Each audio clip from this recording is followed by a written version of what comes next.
Hello and welcome to another episode of the Working Conversations podcast, where we talk all things leadership, business communication, and trends in organizational life. I'm your host, Dr. Janel Anderson. And today I am very pleased to have a special guest on the podcast, Nick Tasler.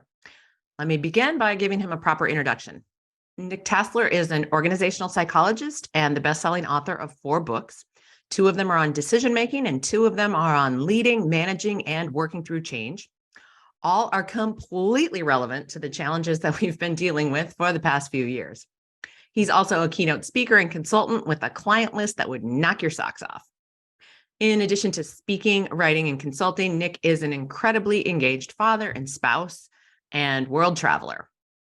Nick and I first met 7 or 8 years ago at a small gathering with some other speakers and thought leaders, and our paths just keep crossing. We found ourselves speaking at the same events, at professional development conferences for our own education, and so forth. Nick is also a friend, and I am delighted to have him on the podcast. Welcome, Nick. Well, thank you, Janelle, and I am delighted to be on the podcast. Excellent. So where in the world are you right now? At the moment, I am in Ponce, Puerto Rico, which is, of course, in Puerto Rico on the south side of the island, for anybody who knows or cares. All right. Fantastic. All right. Well, I wanted to start by asking a question that I get asked a lot about decision making, and it's about decision fatigue. Is decision fatigue a real thing, or is that a myth? Well, I'm pretty sure it's a real thing, and I think we have quite a bit of empirical evidence to say it is indeed a real thing. And I think, evidence aside, if we just look at our own experience, I think we can find proof for it. I like to, the most basic level, because it's November 22nd or so, right? And so we've got the holiday shopping season coming up here. And a common phenomenon is, after you spend an afternoon at the mall, all of a sudden your great diet plans, right? Your strict, I'm only going to eat salad and whatever else.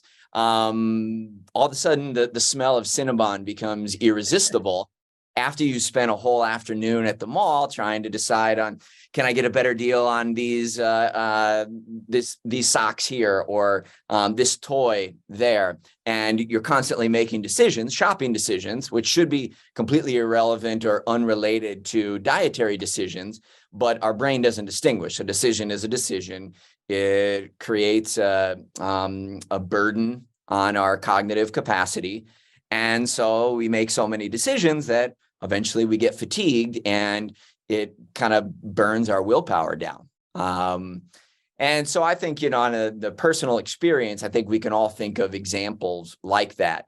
A hard day at work where you're having to make tons of decisions can sort of wear down your mental capacity. So when you come home, either you just want to take a nap, or maybe sometimes, you have trouble controlling your emotions and your frustrations with the family and whatnot. So it is a real thing. And how it manifests for us, I think, is different. Some people maybe, will fly off the handle a little bit more. There's a lot of research to say that people tend to be more risk averse after making a bunch of decisions. So, we feel like we can conquer the world at 9 a.m., but at 4 p.m., all of a sudden we feel like everything's caving in on us, and we just want to like hide away and play it safe in every aspect of our life, right? And next morning, the cycle starts all over again. Decision fatigue, I think, is a good source for that. So if decision fatigue is a real thing, then what strategies would you suggest for people who have to make a bunch of decisions at work? Like, should we try to front load the day with those decisions first thing in the morning? Would that help? Or do you have any other hacks that could help with that? Yeah, no, that's a great question, Janelle. And I think also, so let's start with the, like you said, front loading the day. Okay. So I think that works, and that works for, I would say, most of us. There is another part of this that I think we, I'm I'm an industrial psychologist, right? And I cut my teeth studying personality and individual differences, right? And so everything I say kind of has this asterisk of, but you have to take into consideration what is your personality, and in this case, what are your natural biorhythms? So for example, if you are a morning person, absolutely, you should front load your day with the biggest, most impactful decisions in the morning. And you probably shouldn't make important decisions in the late afternoon, and certainly not in the evening. My wife and I are both morning people. So we just know that if we have say a schooling decision for our kids, or a moving decision, even a vacation decision, we just don't talk about it at night, because all that's going to happen is we're going to fight, we're going to get frustrated. And so let's just talk about it in the morning where everything looks different. If you're a night person, you might want to totally flip that around, right? Maybe you actually gather steam as the day goes on. But I think for most of us, front loading the day is a good thing. Another thing you can do is leverage what some psychologists call pre-decisions, okay? And pre-decision is just, we don't have to for many of the decisions we make every day. And depending on how you define a decision, some would say we make an average of 70 decisions a day. For those in leadership positions, it tends to be closer to 110, 115 decisions a day. That's a lot.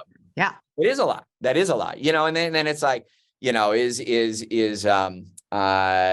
getting out of bed in the morning a decision, or is that a conscious habit? Like you can cut this in many different ways, but for the most part, a conscious decision somewhere between 70 and 110 a day, right? A lot of those decisions can be pre-decisions. So what I mean by that is, like, you don't have to reinvent the wheel every day. And let me give you a couple of real basic examples for that. So, the whole notion of Einstein having a whole closet full of the exact same clothes. Steve Jobs wearing the same uniform every day with the black mock turtleneck, right? So that's more than branding, right? Einstein wasn't doing it for branding purposes. He was doing it because that was one less decision he had to make every day, right? And we can all kind of do that. I do that often. I have I have a black t-shirt, and when I speak, for example, I wear basically the same thing every time. I might have little shades of difference, but it's essentially the same outfit, right? And so that's just one easy way to do it. The other thing is you can say, like for example, wearing a seatbelt is a pre-decision. So it's like, we made one decision once that every time I sit in the car, I wear a seatbelt. So I don't have to waste any of my cognitive capacity. I don't have to increase any cognitive load on every time I get in a car. Do I put on a seatbelt or do I not put on a seatbelt?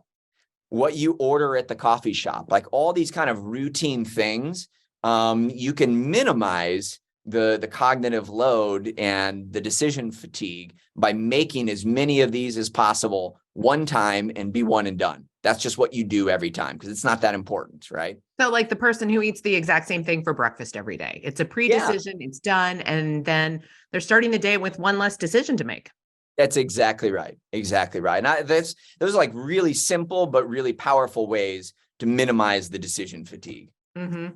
Got it. All right. So you talked about personality and individual differences and how they play into this. So let me ask you a question that came up as I was reading your book, Why Quitters Win, Decide to Be Excellent. And this book, if you're not familiar with it, is really, it chronicles the importance of doubling down on what you're best at and really letting go of things that maybe are not in your zone of genius. And in this book, you talk about a decision pulse. And so an organization has this decision pulse, and even individuals have this decision pulse, which is driven by our values and the velocity at which we need to do things and so forth. And you can certainly add to that. I'm trying to encapsulate I'm really taking notes here. Decision pulse in order to get to my question. So my question is, as you talk about the values that really undergird people's personality and individual differences, you give this great wheel that shows these 8 values. And what do you do when somebody that you need to make a decision with is like diametrically opposed to where you are on this values wheel? And so I'll just take, for example, because maybe it's a little bit relevant to me, freedom on one side, diametrically opposed with security on the other. Mm-hmm.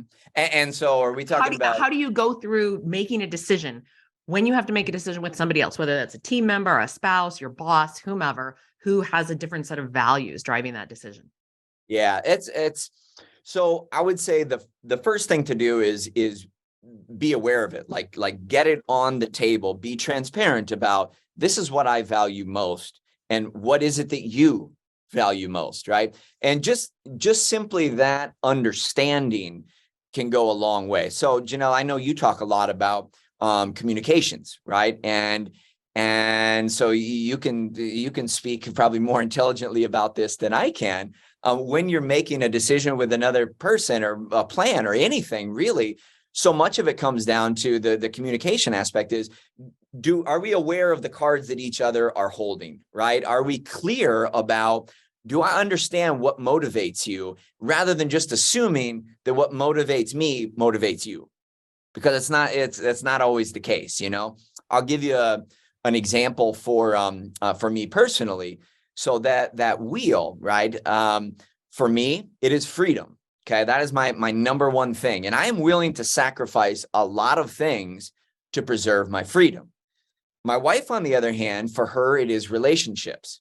Okay, that is her number one thing, and so I'd say for the first few years of our relationship, while we were dating, even when we got married, the number one source of our conflict was those two things coming into conflict with each other. For example, it was very important for her to have these, to maintain these tight, intimate relationships with many, many people, many, many of her friends. Okay. And I, perhaps somewhat selfishly, was like, no, I should come before them. Right. And what I didn't understand is that for her, it is vitally important that she maintains these intimate relationships with all these different people.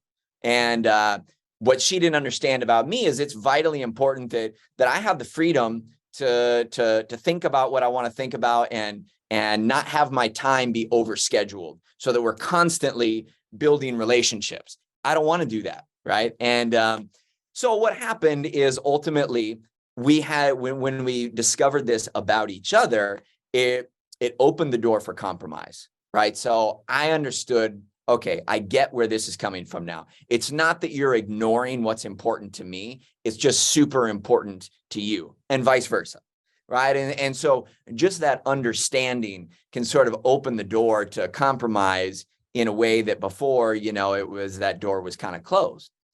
When you put that in a business context, one of the big sources of conflict. So then let's talk about freedom, relationships. That can matter too, but it can also just be like risk tolerance. Mm-hmm. So you've got one person who is what I call in another book, in my first book, a potential seeker, and the other person who is a risk manager. We're both looking at the exact same decision, at the exact same criteria. The difference is the potential seeker is paying much more attention to the possible gain of each options.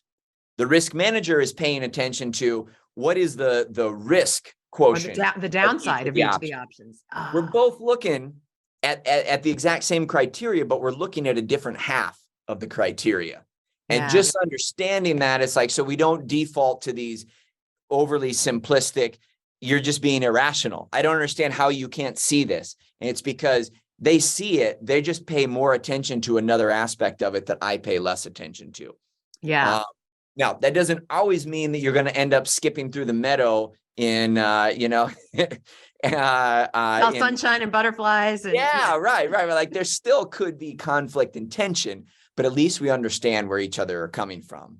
Well, and that reminds me of a concept that I call agreement inside of disagreement, because when we can start discussing a difficult topic, whether that's going to lead to a decision or something else, from a place of agreeing with each other, then it takes some of that tension out of things.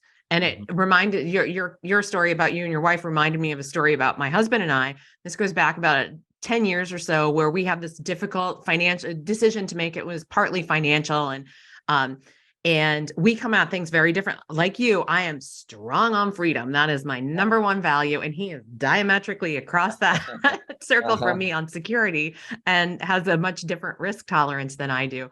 And I could just feel the tension rising. I could feel us going in completely different directions. And so I said, as we move through this, we're going to have to agree to honor each other's perspectives. Mm-hmm. And I said, I said, you want to circle the wagons and count the beans. Yeah, he was like, damn right. Who doesn't? Right. That's what he's thinking. And I want to go fishing. Yeah. I want to go see what else is out there. And he was like, yeah, I guess that is what you do. And I said, okay, as we move through this, because this wasn't something that was going to be like a once and done 5-minute conversation. This was something that was going to take weeks, if not months, to move through. And so I said, if in order for us to get through this and preserve our relationship, we are both going to have to honor that we come at it from very different perspectives and that they're both valid. Mm-hmm. Yeah. And I like the way you position that. It sounds to me like it's taking it one step further than agree to disagree. It's agree to honor the right. I call it, in fact, I call it agreement inside of disagreement, because I think when we say, I guess we just agree to disagree, that's very, I don't know. It's just very dismissive and yeah. It doesn't leave a good space for having the next conversation that comes after that. Right. Yeah. It's a nice way of saying you're wrong and I'm tired of this conversation. Exactly. But yeah, so it's like I said, to circle back, it's honoring and before you can honor what the other person is thinking of, it's clarifying. And I think in some cases, we don't always know. And that's what's powerful about the decision pulse idea is, so the reason where that all came from is there's lots of materials out there, exercises, books, life coaching advice or whatever, that's like, clarify your values. And the problem is, and let me rephrase that. It's not that that's a problem to clarify your values, but it's that in a perfect world, we all value all of those things. We all want to have success and health and good relationships and like that's normal, right? Where it becomes challenging is what happens when success and health come in conflict with each other. What happens when freedom and relationships come in conflict with each other? So we can list our values and we want to all be, live a life of integrity and pursue our dreams and have safety and security for our long term. And of course, we would love to have all that, but in the real world, those things often come in conflict with each other. And when they do, how do we resolve that? Right. And that's where the decision pulse idea came from is in a scenario where you don't have to pick, great, then serve all the masters. But in the scenarios where you do have to pick, it's important that you get clear on what's really at the core of your soul, right? Like what really, if this is taken away from you, you are going to be miserable. Yeah. Okay. Start there and take everything else away first, right? Be willing to make sacrifices, but not there, right? Yeah. Until you absolutely have to. That's great advice. Great advice. And I think a really useful metric to think about as you're going through something where you've got people who have different values. Yeah. And I think for, to bring it back to a business example, like you mentioned earlier, and I had not heard this, you stay inside your zone of genius, right? It's the business application of this would be, are you clear about what it is more than anything else that your customers come to you for, right? What is it that you bring to the table that is exceptional, not just good, but exceptional, right?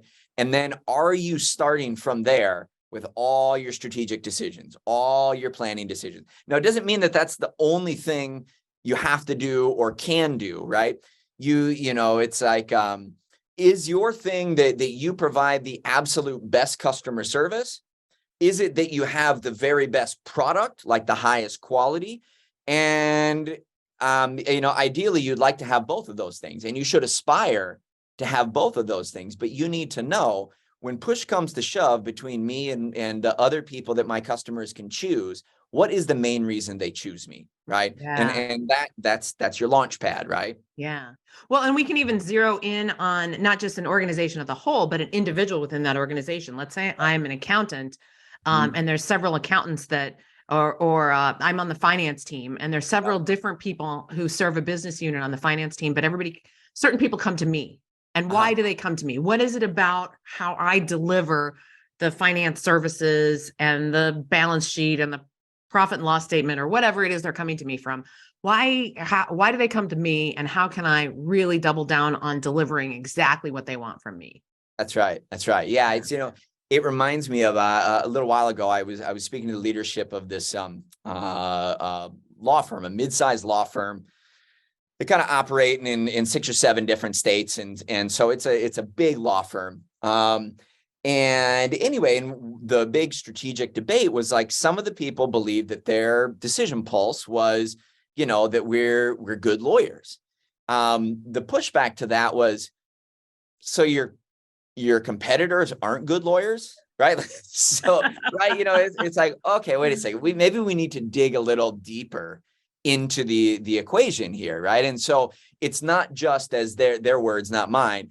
Good lawyering isn't enough, right? That's table stakes. We need to be solid. We need to give solid legal advice. But what really separates us, and they were a mid-sized law firm, say from the big ones, or like the really high dollar ones or whatever, is not good lawyering. It's our responsiveness, right? Is that we will always be there to answer the phone, to take to address your issues. You can trust us that we will always be at your side, right?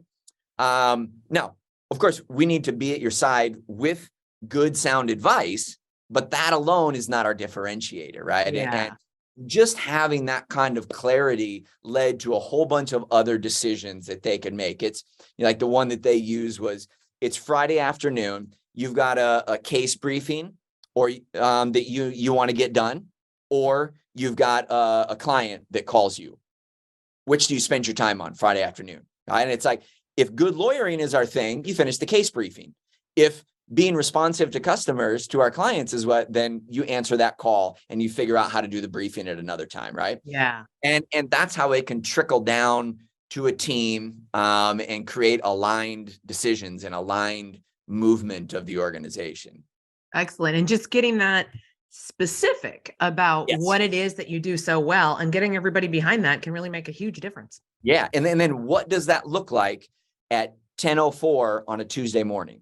Yeah. Right. Then it's like taking that down out of the abstract to, you have these 3 emails in your inbox. Which one do you reply to first? Right. And that's when it really clicks for people. Yeah. Yeah. Love it. All right. Well, let's shift gears to talk about what you've been working on recently. These past months, you've been talking about your year of wonders. Tell us about your year of wonders. What is it, and how do we use it? Yeah. So it's basically this idea that we can use the changes around us to unleash growth inside us. And that can be inside us as individual people, inside us as the organization, inside us as the team. And really what it's based on is kind of this different brain science from a lot of different areas that I pulled from to arrive at this conclusion, that change is not something that just has to be managed or tolerated, but it can actually be this catalyst for growth. And because of the way our brain deals with change. And I'd say the big epiphany here is discomfort can actually be the father or the mother of wonder and inspiration, right? And so we often think of inspiration and wonder as the kind of thing that has to happen on a vacation, on a mountaintop. I need to go on a personal retreat in order to have that. Yeah, right. Exactly. And oh, so you're saying I don't? That means I'm going to have to change some plans. Well, I won't tell your husband that you don't have to, right? but no, it's this idea that just because we're uncomfortable, that actually can be setting the table for this wondrous experience. And the trick of it is, we might not know that it's a wondrous experience until we look back in hindsight on it, right? And that's where this whole notion comes from. And the actual phrase "year of wonders" is something that Isaac Newton used way back when. So when his career as this renowned physicist, scientist really kicked off, it was actually during this huge plague outbreak in 1665. Right. That's when he planted the seeds for the theory of gravity. That's when he had his famous falling apple moment. He also invented calculus that year. He revolutionized the telescope that year. And all of this that he looked back on later, he said that was, for the rest of his life, he called that my year of wonders. And I think it's fascinating that the exact same time period that everybody else in the world, including historians to this day, still refer to as the Great Plague, capital G, capital P, Great Plague, Isaac Newton called his year of wonders. And isn't that fascinating as we work our way out of a pandemic? What did we discover in the last couple of years? What are we going to discover in our next period of change that we're going to look back and be like, that was pretty wondrous? What seeds have been planted? And it's exciting because, like a seed that's planted, we don't know until it's harvest time. We don't know which shoots are going to grow. But if we just simply accept and acknowledge that right now there are seeds being planted in spite of my frustration, in spite of my discomfort, there are seeds that are being planted right now that might shape my legacy, that might be the thing that produces my greatest impact on the world. Oh, I love that. I love that. And in fact, it reminds me of just last week, I was at an event where I was doing the keynote the following morning, but I went to the client's social event the night before because I wanted to get to know the people who were there and kind of find out what was going on with them. And I asked a few people, like, what was one thing that would have never happened had the pandemic not come along? What was one thing for you?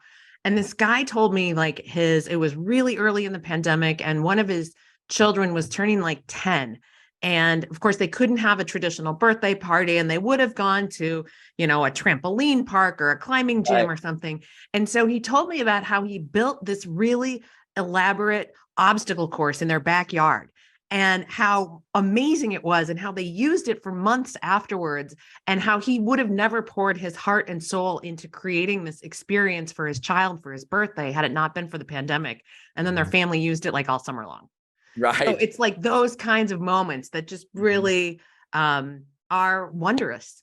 Yeah, absolutely. Absolutely. And that is I think there's something powerful about that word wonder is, it's like, because it connotes curiosity, it connotes creativity, inspiration, and it's kind of all rolled into this just sort of like slack-jawed amazement. Wonder, yeah. Amazement. Amazement and, in there. Yeah. Yeah.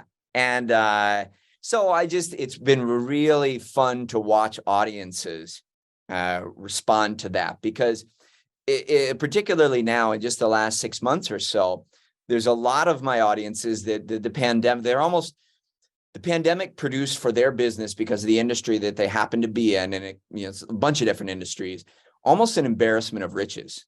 So it's like there were some industries that were just crushed, Right. So I'll talk to healthcare groups that this was significant, and not in a good way, right? And not in a it was traumatic for a lot of healthcare workers, right? But then you have these other industries where it's like the biggest trauma is for them was they were so busy making money that they were overwhelmed by how much profit they were making and how much and they don't even want to say it, because they're like, we're not trying to profiteer. It's just what we had is what the world needed in spades at that time, right? And there's some survivor guilt that goes along with that. Absolutely. So you've got this weird emotional cocktail addressing these people, and And what's interesting is the year of wonders idea has been able to speak to both groups, right? Okay, so good has come out of this, good can still come out of this, good still will come out of this. And I think most of us recognize that this is one thing I asked the audience to think about, is to think about a past experience, an achievement that you're really proud of. And in every single one of those cases, if we were to go back in time, we would find that achievement was immediately preceded by a period of chaos and frustration and change. And because that's how growth happens, right? Yeah. The growth that produced that great achievement began because something knocked you out of your comfort zone, right? And it forced you to do something differently, which then weeks, months, years later led you down this different path to this great achievement. And so just knowing that that's coming and we can't see exactly what it's going to be yet, it restores hope, really, is what it does. It really does. Yeah, that's what I was thinking. Like, no matter what kind of crazy mess you find yourself in, to just remember that I will get to the other side of this, and some amazing things might come out of this. Mm-hmm. I'll get to the other side stronger and wiser than I was on the starting side. Definitely. Oh, what a great way to end our time together this morning. Now, if people want to follow up on your work, where should they go to find more about what you do? Well, the home for all things Nick Tasler is nicktasler.com. And from there, if you're on LinkedIn, that's another great place to start, and or Instagram. And that's mostly where I consolidate my social media presence. So, all right, we'll link those up in the show notes and make it easy for you to find. Perfect. Or I should say be found, not to find. Be found. I know where they are. I don't have to find them. All right, Nick, thank you very much. And I enjoy the rest of the holiday season that's coming up right after this. And I look forward to the time when our paths cross next in person. Awesome. Thanks, Janelle. It's great being here. Thanks, Nick.